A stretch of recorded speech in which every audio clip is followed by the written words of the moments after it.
Hi friends, ఈరోజైతే మనకి చపాతీ పెట్టారు. 3 చపాతీ, 1 2 3 చపాతీ, ఆలు కర్రీ. టేస్ట్ అయితే ఎలా ఉందో చూద్దాం.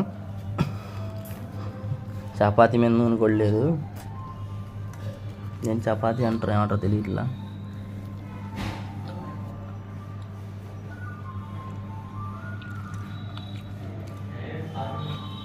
వాళ్ళు చెప్పేది చపాతీ ఇలా లేదు.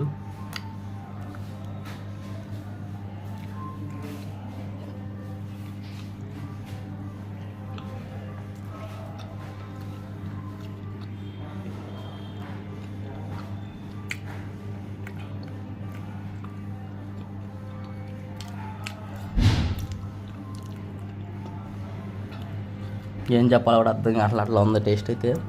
ఓకే ఫ్రెండ్స్, మీరైతే సబ్స్క్రైబ్ చేయరా ప్లీజ్.